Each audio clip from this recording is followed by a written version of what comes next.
자, 오늘 말씀 보시겠습니다. 오늘 우리에게 주신 하나님의 말씀 시편 23편 1절에서 6절까지 말씀입니다.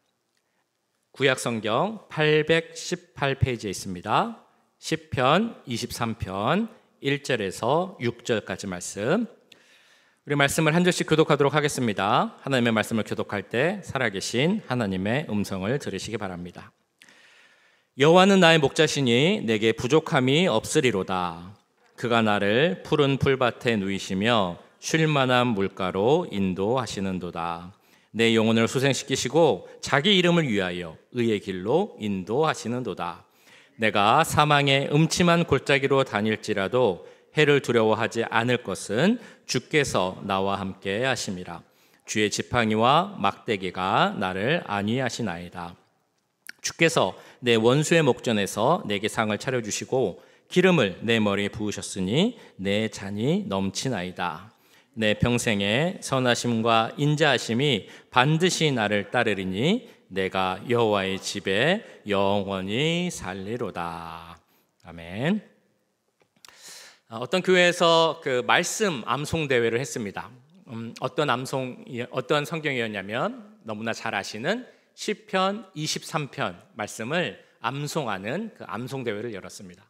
그 교회에 나온 지 얼마 되지 않은 분이 이번에는 내가 시편 23편을 암송해서 저 대회에 참여를 해봐야겠다라고 결정을 했습니다.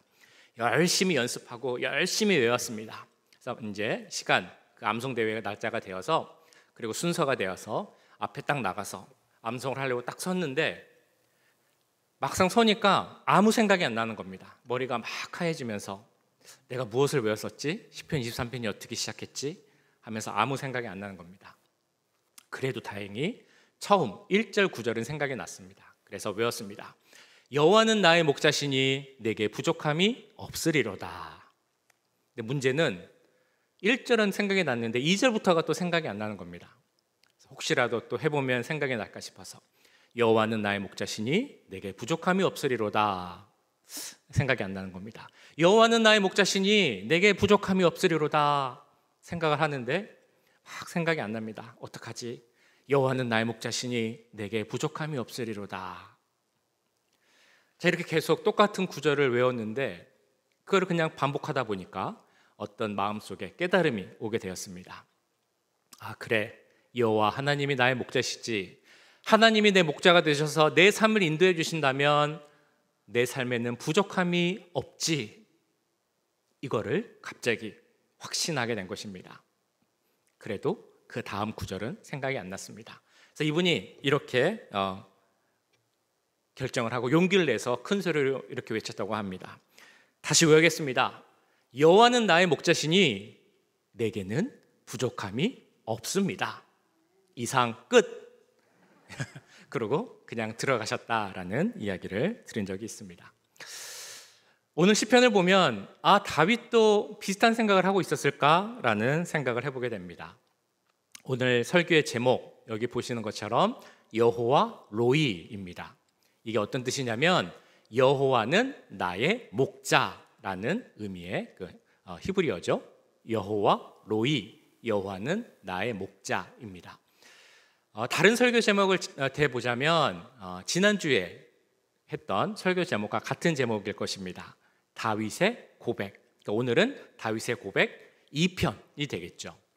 다윗이 그 삶을 살아가면서 하나님께 드릴 고백을 한 줄, 한 문장으로 해보면 무엇이 있을까라는 질문을 지난주에 드렸었습니다. 아마도 한 2가지 정도의 고백을 할 수 있을 것 같다라고 말씀을 드렸습니다. 하나는 지난주에 보셨던 시편 18편 1절에 나오는 무엇이었습니까? 나의 힘이 되신 여호와여 내가 주님을 사랑합니다 라는 것이 아마 다윗의 첫 번째 고백일 것이다 라고 말씀드렸습니다.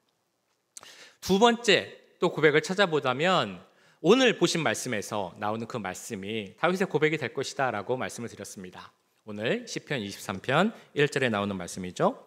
여호와는 나의 목자시니 내게 부족함이 없습니다 라는 이 고백이 또 다른 다윗의 고백이 될 것입니다.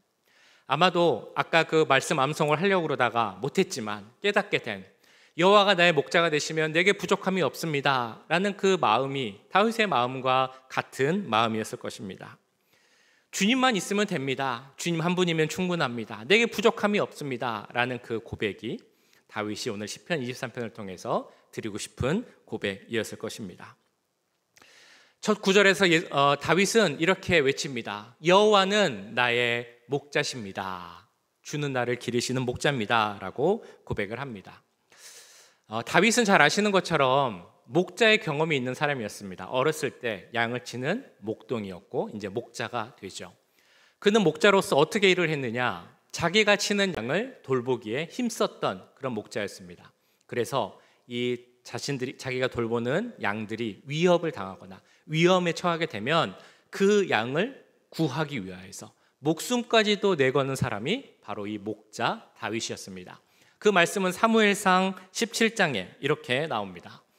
다윗이 사울에게 말하되 주의 종이 아버지의 양을 지킬 때에 사자나 곰이 와서 양떼에서 새끼를 물어가면 내가 따라가서 그것을 치고 그 입에서 새끼를 건져내었고 그것이 일어나 나를 해하고자 하면 내가 그 수염을 잡고 그것을 쳐 죽였나이다. 내 양을 지키기 위해서, 아버지께서 맡기신 양을 지키기 위해서 내가 목숨 걸고 사자, 곰, 그런 맹수와도 싸웠습니다 라는 것이 목자인 다윗의 고백입니다. 자, 그런데 이런 다윗이 자기의 이제 삶을 살고 나서 돌아보니까 내가 나에게 맡겨진 양을 지키기 위해서 했던 것처럼 하나님께서 나를 지켜주시기 위해서 보호하시고 돌보시기 위해서 했던 모습이 마치 목자와 같구나 라는 생각을 하게 되었다는 것입니다. 그래서 여호와는 나의 목자시니 라는 고백이 나오게 된 것입니다. 사실 하나님은 스스로도 내가 목자다라고 말씀을 하십니다. 잘 아시는 요한복음 10장에 가보면 우리 예수님께서 나는 선한 목자다라고 선포를 하시면서 선한 목자가 어떤 사람인지에 대해서 설명을 합니다. 나는 선한 목자라. 선한 목자는 양들을 위하여 목숨을 버리거니와.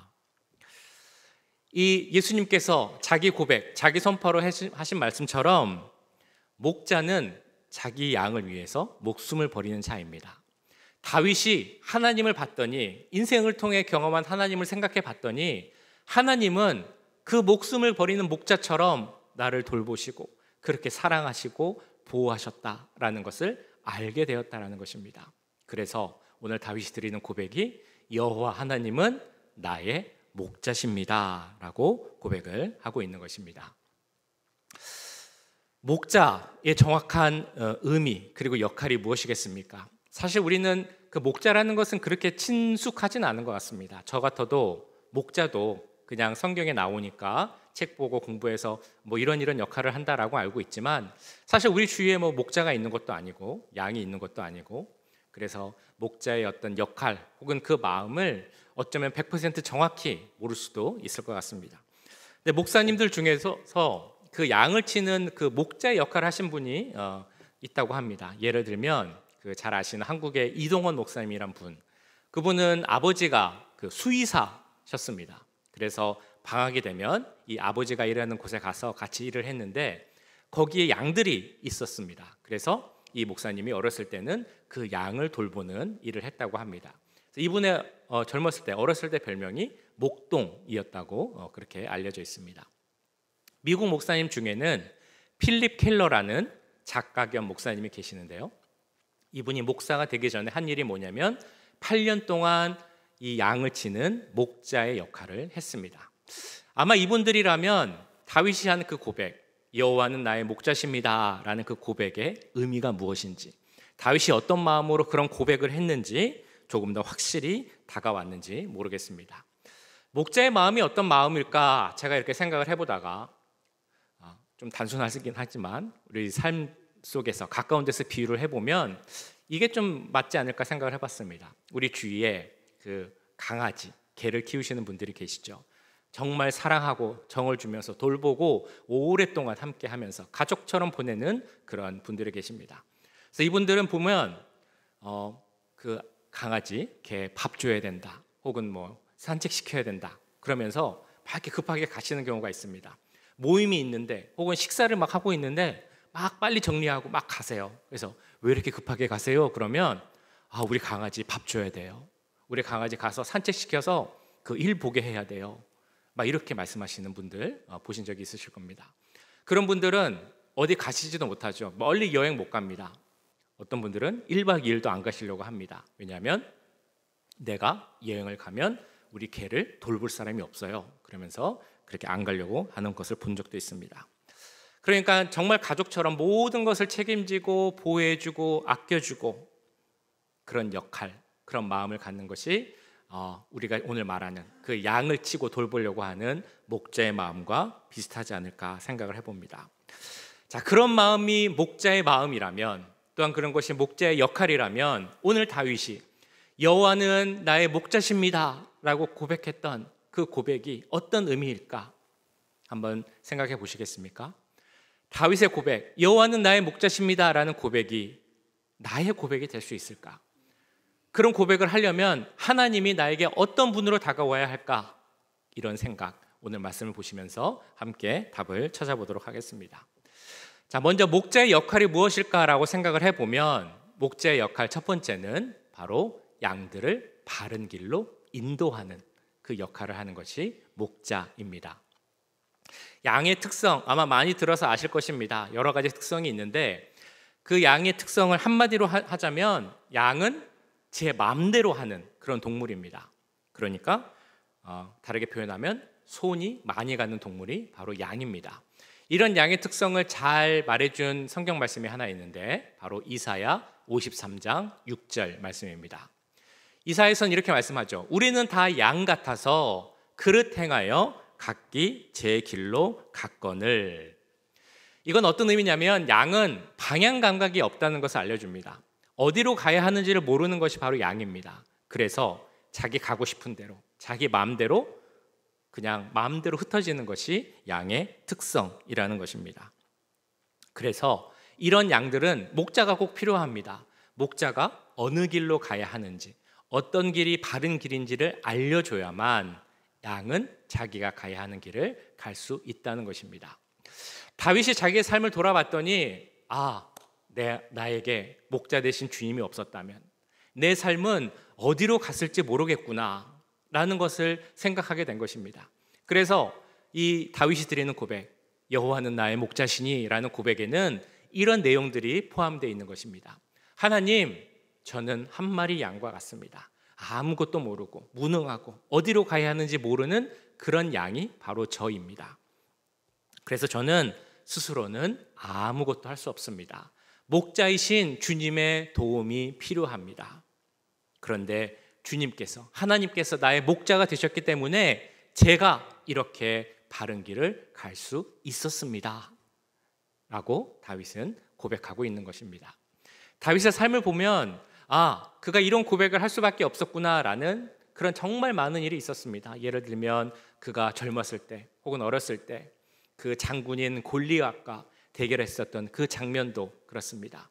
그가 전쟁에 나가서 많은 승리를 했을 때도 마찬가지입니다. 그리고 사울에게 쫓겨서 살기 위해서 막 피하고 도망 다녔을 때 그때도 그랬고, 자기 아들 압살롬에 의해서 쫓겨나서 왕궁을 떠나 곤욕을 치를 때도 마찬가지입니다.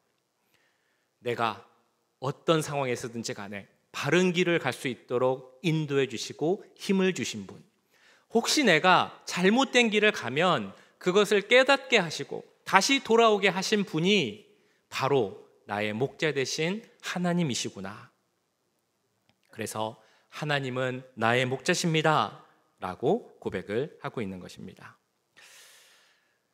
주님은 나의 목자십니다 라는 고백에는 먼저 그 하나님은 나를 바른 길로 인도하시는 분입니다 라는 고백이 있습니다. 자, 그러면 우리가 그렇게 이해를 했다면 우리 스스로에게도 물어볼 수 있겠죠. 다윗의 고백, 하나님은 나를 바른 길로 인도하시는 분입니다 라는 고백이 우리의 고백이 될 수 있겠습니까? 한번 좀 생각을 해보실까요? 나의 인생, 내가 어떤 길을 걸어왔나, 때로는 좌로나 우로나 치우친 적도 있지만 그래도 내가 그 길을 걸어와서 지금 이 자리에 있을 수 있는 것은 우리 주님이 나의 목자가 되셔서 나를 바른 길로 인도하셨기에 내가 지금 이 자리에 있을 수 있습니다 라는 고백을 드릴 수 있으시겠습니까? 그렇다면 우리도 다윗과 같은 그런 고백을 해야 합니다. 여호와는 나의 목자십니다. 하나님은 나의 목자십니다. 이렇게 고백하는 그 귀한 믿음의 은혜가 우리 가운데 가득 임할 수 있기를 간절히 축원합니다. 자, 두 번째 목자의 역할은 무엇인가 하면 바로 우리의 부족함을 채워주는 그런 역할을 하는 것이 바로 목자의 역할입니다. 아까 보신 1절 말씀, 우리 한번 같이 읽어보실까요? 다시 한번 읽겠습니다. 시작. 여호와는 나의 목자시니 내게 부족함이 없으리로다. 이 고백을 통해서 다윗은 다시 한번 여호와는 나의 목자시고 나는 목자 되신 주님의 양입니다 라고 고백을 하고 있습니다. 이 말은 어떤 의미냐면 주님이 안 계시면 나는 살 수 없습니다. 왜냐하면 내 필요한 것들 하나님께서 다 채워주셨기 때문에 나는 부족함 없이 살 수 있었습니다 라는 고백을 드리고 있는 것입니다. 지금 이 시대를 생각해 보면 우리에게는 사실 부족함이 없는 그런 시대가 되었습니다. 물론 여러 가지 이야기를 할 수 있죠. 당장 우리 지금 현재 닥친 상황이 참 어렵다라는 말씀을 많이 합니다. 경제적으로도 어렵고 비즈니스도 잘 안 되고 물가도 많이 오르고 살기가 참 힘들고 빡빡하다라는 생각을 할 수도 있습니다. 근데 분명한 것은 그럼에도 불구하고 물자적으로 보면 모든 것이 참 풍족해서 부족함 없이는 살 수 있다라는 것에는 다 동의를 하실 것입니다. 근데 우리가 던져야 하는 질문은 그렇다고 해서 모든 사람이 부족함을 느끼지 않고 살아가느냐, 이것을 우리는 한번 질문해 봐야 할 것입니다. 얼마 전에 한국에서 화제가 된 그런 일이 있었습니다. 이 전 세계에서 큰 회사 사장, CEO 3명이 한 치킨집에 모여서 치킨을 같이 먹으면서 모임을 한 적이 있습니다. 그래서 그 치킨집이 얼마나 화제가 됐는지 지금도 많은 사람들이 그 치킨집을 방문해서 치킨을 먹으려고 한다고 합니다. 뿐만 아니라 그 3명의 회장, CEO들이 앉았던 자리, 거기에 사람들이 막 서로 앉으려고 해서 너무 많이 몰리니까 1시간만 앉아 있어야 된다. 그 시간 리밋을 둘 정도로 많은 사람들이 모였다고 합니다. 그런데 그 모임이 또 화제가 됐던 것은 그 중에 한 명이었던 엔비디아라는 회사의 그 회장이 한국에 GPU 26만 장을 제공하겠다라고 해서 그것이 큰 뉴스가 되었습니다. GPU가 무엇이냐면 인공지능, 우리가 보통 AI라고 하죠. 요새 핸드폰에도 그 AI가 있어서 많이 사용하시는 걸로 알고 있는데 Artificial Intelligence, 그러니까 인공지능에 만들어가기 위해 필요한 것이 바로 GPU입니다. 그 인공지능이 말 그대로 지능의 역할을 하기 위해서는 많은 정보, 많은 지식이 있어야 됩니다. 이 세상에 얼마나 많은 정보 데이터가 있습니까? 그래서 그것을 다 알기 위해서 인공지능이 그 지능의 역할을 하기 위해서는 그 수많은 데이터들을 빨리빨리 처리하는 것이 필요합니다. 그래서 지식을 늘리는 것이 중요하겠죠. 그 데이터를 빨리 처리하기 위해 꼭 필요한 게 바로 이 GPU라는 칩입니다. 그래서 이 칩을 그 회사에서 26만 장 한국에 제공하겠다라는 약속을 했고, 그래서 많은 사람들이 예상하기를 그러면 한국이 앞으로 AI 강국이 될 수 있겠다라는 예상을 하고 있습니다. 자, 이 말씀을 드린 이유는 제가 이런 질문을 한번 드려보기 위함입니다. AI가 나쁜 건 아닙니다. 물론 그리고 뿐만 아니라 이런 것을 통해 일어날 수 있는 어떤 발전, 문명의 발달, 그로 인해 얻을 수 있는 편안함 다 좋은 것입니다. 근데 제가 드리고 싶은 질문은 왜 이 세상은 더 좋은 인공지능, 더 나아가서 더 좋은 어떤 문명, 발달, 계속적인 발전을 원하는 이유가 무엇인가? 이 질문을 드리고자 함입니다. 여러 가지 답을 할 수 있겠지만 한마디로 우리가 답을 해보면 우리가 살아갈 때 겪을 수 있는 부족함을 없애기 위하여서 우리는 더 많은 것을 발전시키려고 하고 더 많은 것을 얻으려고 합니다. 세상에 살아가다 보면 참 많은 것이 필요합니다. 그런데 어느 정도의 수준에서 우리가 만족하면서 그 필요를 채우느냐에 따라서 그 부족함의 정도가 달라지게 됩니다. 그러니까 조금 전에 말씀드렸던 것처럼 물자적으로는 풍부하기 때문에 절대적 기준에서 부족함은 아마 이제 없는 세상이 되었습니다. 그러나 내가 어떤 것을 요구하느냐, 어떤 수준의 것을 필요로 하느냐에 따라서 사람에 따라서 부족함을 계속 느낄 수 있다는 것입니다. 이걸 우리가 쉽게 바닷물을 먹는 걸로 비유를 합니다. 우리가 목이 마르고 갈증이 나면 물을 마셔야 하죠. 그런데 그때 소금물을 마시게 되면 갈증이 없어지는 것이 아니라 오히려 더 큰 갈증을 경험하게 됩니다.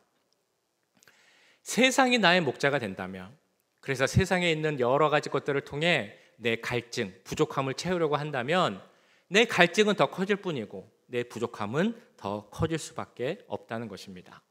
겉에서 보기에는 우리의 삶이 아무리 풍족해 보이고 아무리 부족한 것이 없어 보여도 그 사람은 마음속에 부족함을 느낄 수밖에 없습니다. 어떻게 하면 그럼 우리가 이 부족함을 채울 수 있겠습니까? 우리의 갈증을 없애주실 분은 바로 우리 주님밖에 없다는 것을 깨달아야 한다는 것입니다. 하나님이 우리의 목자가 되어주신다면 우리 삶은 겉에서 보기엔 때로는 비천해 보일 수도 있고 때로는 가난해 보일 수도 있지만 그 사람은, 목자 되신 주님을 따라가는 자의 삶은 전혀 부족함이 없는, 내 삶에는 부족함이 없습니다 라고 고백할 수 있는 그런 삶이 될 수 있다는 것입니다. 우리가 이스라엘 백성들이 출애굽할 때를 생각해 보면 이스라엘이 애굽을 나와서 광야를 40년 동안 다녔습니다. 그러나 그 이스라엘 백성들의 삶은 사실은 부족함이 없는 삶이었습니다. 왜냐하면 하나님께서 목자와 같이 그들을 돌보시고 보호해 주셨기 때문입니다. 낮에는 구름 기둥으로, 밤에는 불 기둥으로 그들을 보호하시고 인도하셨습니다. 매일 아침마다 만나를 내리셔서 그들이 배가 고프지 않게 하셨습니다. 그들이 40년 동안 광야를 다녔음에도 그들의 옷이 전혀 닳지 않고 신발도 닳지 않았다라고 성경은 말씀합니다. 그 이유는 목자 되신 주님이 함께 하셨기 때문이죠. 주님이 우리와 함께 하시면 그 주님은 우리의 부족함을 채워주십니다. 이 말은 우리 모두가 부자가 될 것이다 라는 의미는 아닙니다. 그러나 그때그때 필요한 어떤 지혜, 어떤 마음, 또 은혜, 힘, 능력, 이 모든 것을 다 부어주셔서 우리로 하여금 주님이 나의 목자이시기에 우리 삶에는 부족함이 없습니다 라는 고백을 하게 만드시는 분이 바로 우리 주님임을 믿습니다. 자, 우리는 11월 달에 보통 11월 달을 이렇게 표현합니다. 11월 달을 무슨 달이라고 이야기합니까? 감사의 달이라고 표현을 합니다. 어떤 것을 감사하며 사시겠습니까? 나의 목자가 되신 주님, 내 목자가 되어주셔서 감사합니다. 내 목자가 되셔서 내 삶에 부족함이 없게 하시니 제가 정말 감사합니다. 이런 감사의 제목을 올려드릴 수 있는 우리 모두가 될 수 있기를 간절히 소원합니다. 자, 마지막으로 목자의 역할은 쉼과 회복을 허락하는 것이 바로 목자의 역할입니다. 그러니까 목자이신 주님은 우리의 삶을 쉼이 있는 삶으로, 더 나아가 회복이 있는 삶으로 만들어 주십니다. 2절 3절에 나오고 있습니다. 그가 나를 푸른 풀밭에 누이시며 쉴만한 물가로 인도하시는도다. 내 영혼을 소생시키시고 자기 이름을 위하여 의의 길로 인도하시는도다. 아까 말씀드린 그 목자 경험을 했던 필립 켈러 목사님이 쓴 책을 보면 양들이 그 푸른 풀밭, 초장에 이렇게 눕는 경우는 사실 잘 없다고 합니다. 여러 가지 조건이 맞아야 하는데 대표적으로 4가지 조건이 있다고 합니다. 어떤 것이냐면 먼저는 그 짐승으로부터 위협이 없어야 하고, 두 번째는 같이 있는 양들 사이에 어떤 분쟁, 다툼이 없을 때라고 합니다. 또한 자기를 괴롭히는 파리 이런 곤충들 혹은 기생충 이런 것들의 괴롭힘이 없어야 되고, 이미 충분히 풀을 먹이를 배불리 먹고 배가 불러야 그때서야 양은 그 풀밭에 눕는다고 합니다.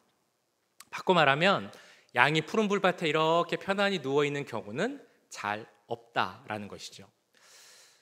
우리도 그렇지 않은가라는 생각을 해봅니다.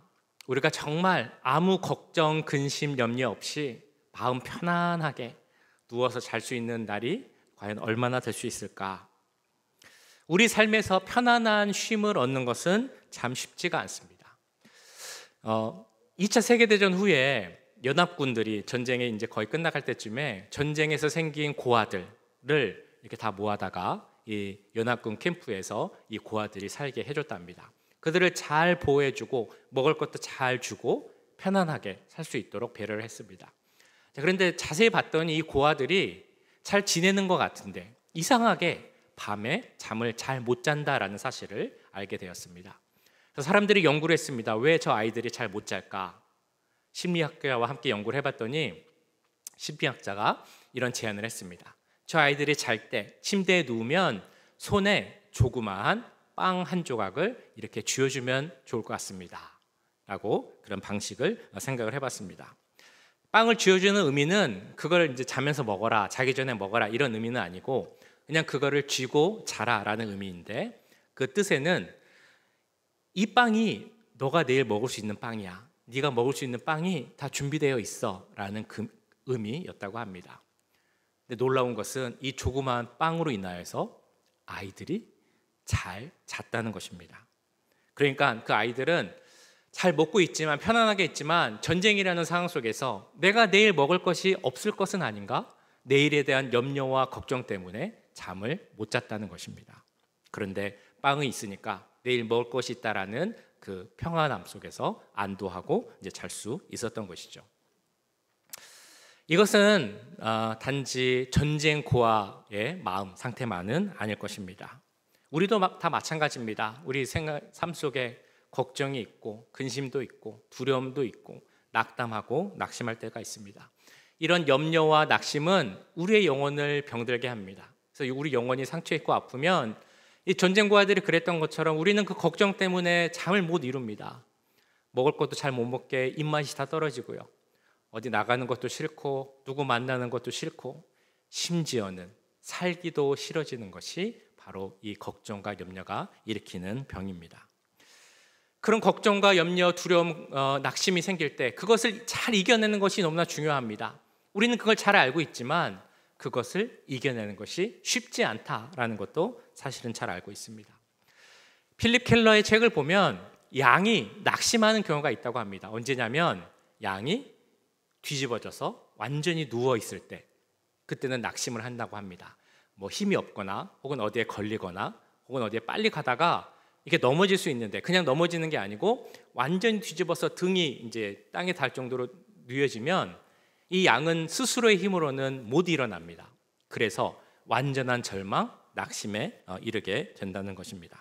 어떤 공격이 혹시라도 온다면 막을 수가 없으니까 양은 낙심할 수밖에 없겠죠. 그때 필요한 것이 무엇이겠습니까? 그 낙심을 이길 수 있게 하는 것, 그 상태를 회복할 수 있게 하는 것, 그래서 그 영혼을 소생시킬 수 있게 하는 것은 오직 목자의 손길밖에 없다는 것입니다. 이 목자가 가서 그 양을 바로 세워줘야만 이 양은 평안함을 가질 수 있고, 그래야만, 그 목자의 손길이 있어야만 이 양은 회복하고 영혼이 소생될 수 있다는 것입니다. 성경에도 낙심하는 사람들의 경우가 있습니다. 성경에 나오는 인물들은 낙심하지 않을 것 같은데 낙심하고 낙담하는 경우를 보게 됩니다. 대표적으로 엘리야가 그랬습니다. 열왕기상을 보면 우리가 예전에도 보았습니다만 그 엘리야 선지자가 거짓 선지자 바알과 아세라 선지자 850명과 대결을 한 적이 있습니다. 그 대결에서 이 엘리야가 크게 승리를 합니다. 승리 후에 들려온 소식이 무엇이냐면 자기를 대적하는 왕비 이세벨이라는 사람이 자기 그 엘리야를 잡아서 죽이려고 한다, 그런 위협의 소식을 듣게 됩니다. 근데 엘리야라는 사람을 생각하고 그 상황을 생각해 보면 어떤 것을 경험한 사람입니까? 그 엘리야가 손을 들고 하늘을 향해 불을 내려주십시오 했더니 저 하늘에서 불이 확 내려오는 것을 경험한 사람입니다. 그랬으면 그 왕비의 위협이 있다 할지라도, 물론 그 위협이 작은 위협은 아니겠지만 그것을 충분히 이길 수 있겠다라는 생각이 우리의 마음 편에 드는데, 그 엘리야가 어떤 이유에서든지 큰 싸움을 하고 나서 지쳐서 그랬는지 우리의 생각과는 조금 다른 결정을 합니다. 두려워하고 낙심하면서 목숨을 살리기 위해서 도망을 가는 것입니다. 그리고 도망가다가 로뎀나무라는 그 밑에 앉아서 하나님, 제가 지쳤습니다. 힘이 없습니다. 제 생명을 가져가 주십시오. 이렇게 기도하는 엘리야의 모습을 보게 됩니다. 그런데 그 엘리야를 하나님이 찾아오시죠. 그래서 목자 되신 하나님께서 그 엘리야의 영혼을 소생시키시는 장면이 열왕기상 19장에 나옵니다. 특별히 이런 말씀이 있습니다. 열왕기상 19장 12절, 또 지진 후에 불이 있으나 불 가운데에도 여호와께서 계시지 아니하더니 불 후에 세미한 소리가 있는지라. 하나님은 계속 엘리야와 함께 하시면서 그 세미한 음성을 주셔서 그 엘리야를 회복시키시고 영혼을 소생시키십니다. 우리가 어려울 때 마찬가지로 하나님은 우리를 회복시키기 위해서 항상 말씀하고 계십니다. 그렇기 때문에 혹시라도 낙심할 때가 있으면, 내 삶이 그 뒤집어져서 일어나지 못하고 버둥거리고 있는 양과 같은 모습이라고 느껴질 때가 있다면 우리에게 필요한 것이 무엇이겠습니까? 우리의 영혼을 소생시킬 수 있는 우리의 목자 되시는 하나님의 음성을 듣는 것, 이것이 바로 우리의 영혼이 소생시킬 수 있는, 될 수 있는 그런 방법입니다. 필립 켈러는 그 책에서 이 장면도 이렇게 설명을 합니다. 혹시라도 양이 뒤집어져 있으면 제가 가서 그 양을 이렇게 바로 세워줍니다. 그런데 그리고 나서 꼭 하는 것이 있습니다. 그 양의 귀에 가까이 가서 부드러운 목소리로 이렇게 이야기를 한다는 겁니다. 조심해야지. 왜 뒤집혀졌어? 이제는 내 곁에서 떠나면 안 돼.